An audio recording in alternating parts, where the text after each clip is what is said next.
Hey guys, it's Christina with Best Paw Forward Training, and I'm here with my girl Bree today and her dog Shane. And I just wanted to introduce you guys to how a Zoom video session works. Okay, I know maybe some of us aren't as techy, and so we're worried about, how do I get into the meeting? How does a meeting even look? So very straightforward process. So before your appointment, I will email you a list of just a couple of questions.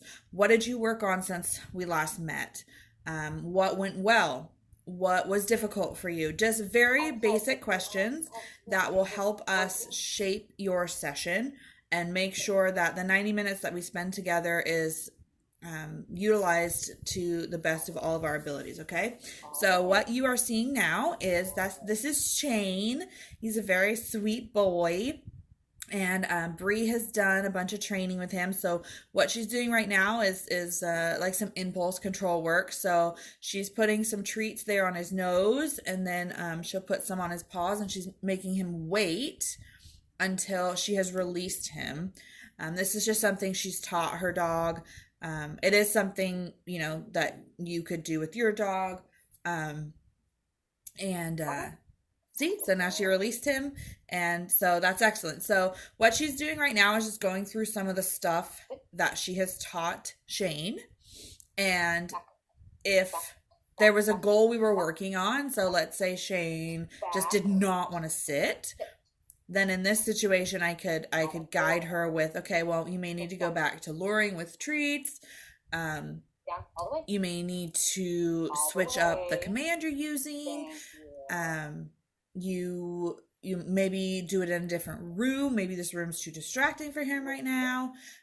So there's a bunch of different tips that I can give you based on watching what you're doing. Okay, so I like to tell people this is a lot like using YouTube to learn something, which I have done, a ton with like car stuff, cooking stuff.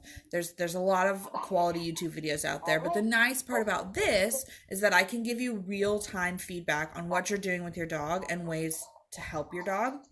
And it's a good way for me to see your dog in a natural setting, because sometimes your dog will not act up when I'm there because they recognize that, they can't really get away with as much with me there. So this is a nice way sometimes to actually see a behavior that they're doing, because sometimes they won't do that when I'm in the room.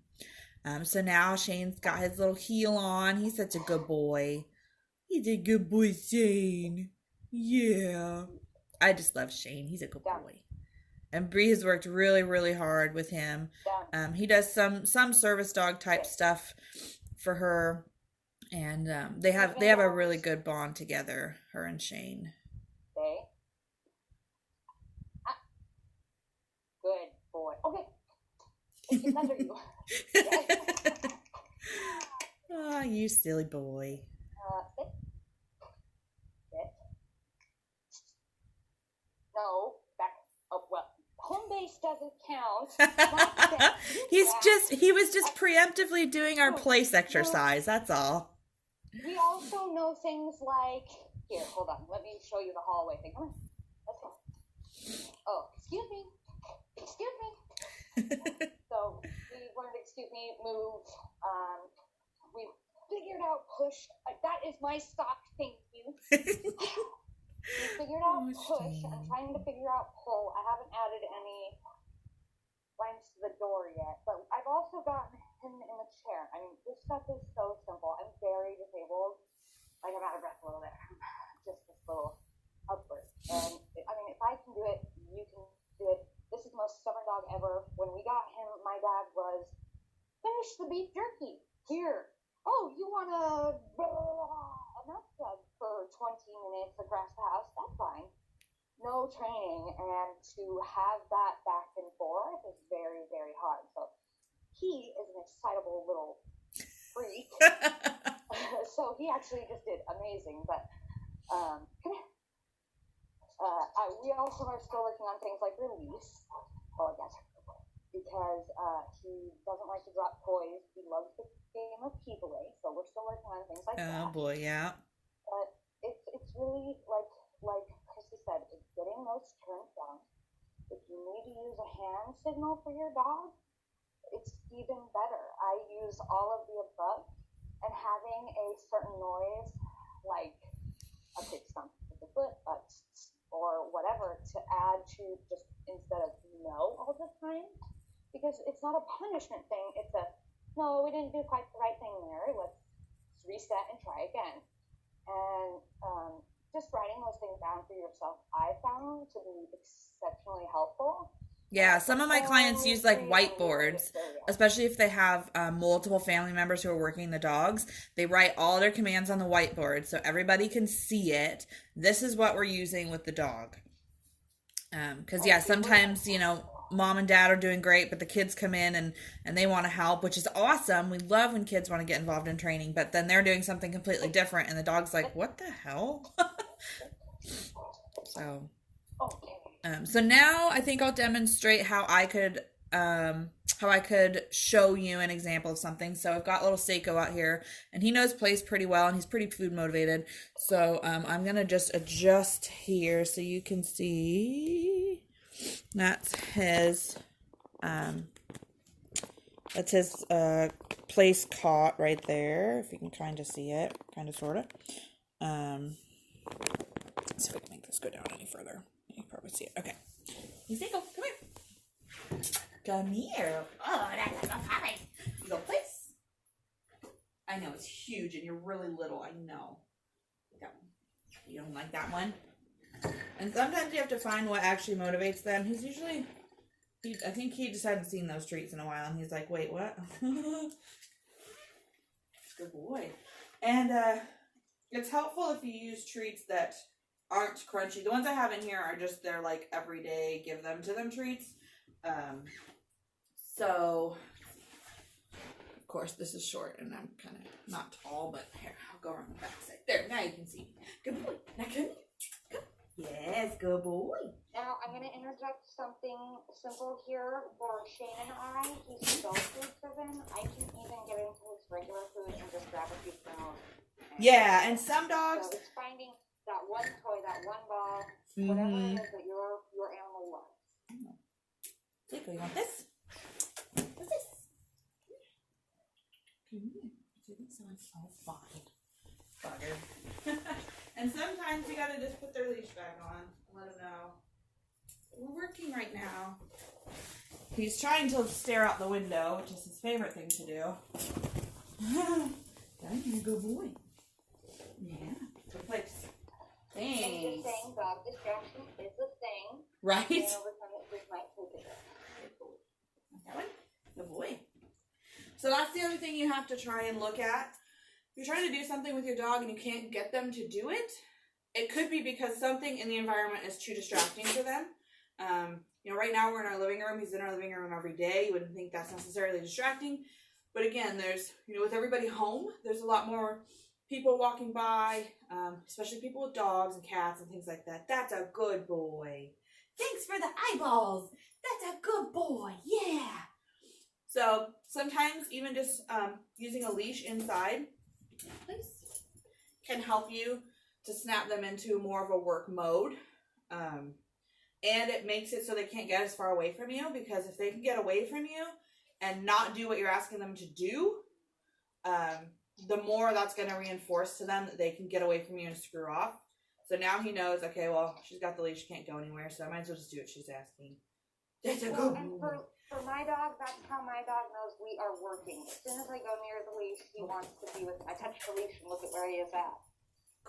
So, and also, Chrissy, I know you know this, but also any animals on your property, feral animals, things you can't see, your animals can still stuff. Yeah. That can also be a distraction. Be free. Even if you have to take animals into the bathroom, getting those distractions is key, and then you can work through the distractions once you have those commands kind of, what's the word I'm looking here for? Like proofed? Down.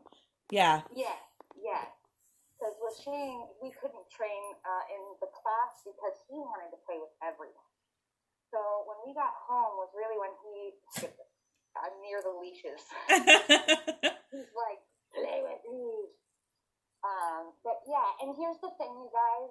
This might seem like a lot more work and a lot more time consumption, but really, Christy's amazing with this kind of thing. And if something doesn't work with you at home, she's going to figure out a different way or a different technique, a different noise, a hand signal, something that your animal, I'm not even going to say just dog, because I know you, lady, that can work through. My dog specifically needs noise. That is what he is doing. So, hey, see? Yeah. He just stop. And my dog is as ADHD and crazy as I am. So, and even if you guys want, Christy and I can also, maybe raise a hand or something. I can grab my wheelchair out and we can show a little bit of the basic service things that I've done, even with my distracted as everything dog. So if we can do it, you can do it. Right. A lot of people don't have that pride in themselves, but together we can do anything. For sure. If I'm rambling, tell me. No, that's okay. So yeah, I think so. That's kind of how a session would go. Like I said, I'll send you a couple questions beforehand just so I can kind of make a game plan of what to specifically talk about. If I need to pull up YouTube videos to assist us, or send you some other blogs I found, or things like that to help you. And then that's how our session goes. So you kind of show me with your dog, and then I can show you with one of my dogs, and give you that real-time feedback. And pajamas, this is a pajama loving zone here, people. You do not have to dress fancy. You do not have to feel like you have to clean your house. Let's wear onesies and have a pet date. Totally. Unicorn slippers, the whole I'll deal. Put one on and we can have fun. Totally. But and also another thing for anybody who has kids, somebody who doesn't have good hands, anything like that. With my dog, I have learned how to do certain things even when we're playing, so he's not hurting me. My dog is the only dog that hasn't pulled out my central line. He hasn't ripped out a feeding tube, which I've actually done myself now. If he gets caught in a line, he sits his booty down and he stares at me like, "Mom, hey." And like playing, I can't hold on to things as well. So there's so many small things we can do together, and it's just having the knowledge of people like Chrissy, or I feel like being in the disabled world, I have a little bit different of view on what's worked for me. Right. And any questions, even if Chrissy needs to take twice as long or 3 times as long, she's going to do it for you. So, and also, Chrissy, anything, if you are busy with bug or you're needing to deal with something and you need like a quick thing sent to somebody like, "Hey, this is the technique I would use," feel free to hit me up. If I'm able, I'll do it immediately. So I'd love to help you with it. I think it's amazing. Awesome. Well, thank you very much. Also, if you're teaching people at home, they're going to be able to take that and use that to learn, to train what they need later when they don't have the option of having a trainer with them or live. Right. And the other thing is we're working on figuring out all the ins and outs of your video sessions being recorded. So then we can get you that recording. So later on, if you're like, wait, is this what she said? Or is that what she said? You can look back on that training video and then also use it to work through stuff as well. So we're definitely looking into all that kind of stuff. I know Zoom has the feature where we can record it to our local computer. Our app, our Pocket Suite. Yeah, but this is our first time using it. Yeah. Our Pocket Suite app, I guess, is rolling out a virtual session thing, and I made it a big deal to them. I'm going to be beta testing it for them, and I made a big deal that recording the sessions is huge, and being able to get those recordings to the clients so you guys can use them later on. I mean, I always tell my clients in private sessions that you're free to record us, whenever you want to, but this is another way that you can record all your stuff. So But I think that about wraps it up. If anyone has any questions or comments or anything, definitely hit us up and we'll let you know. But like I said, I just kind of wanted to make this video today and show you that, you know, it doesn't have to be difficult. You don't have to be super techy. And it can be a really fun way to learn. So thank you very much, Bree, for helping us out. Yeah. I have to add this before we end. Even if you're not able to do a lot of training, even just doing one small thing, 5 minutes a day, is going to keep your dog on track. You know, when I get sick, and I'm sick for a while, he stops listening. Yeah. He is not as in it. And so taking those extra 5 minutes, asking that question, can really add to the whole experience. Very true. So. Yep. Very true. All right. Well, we love you, Bree, and we love you, Shane. And yeah, we'll talk to you guys later. And Seiko. Oh, there he is. All right. Bye, guys. Bye.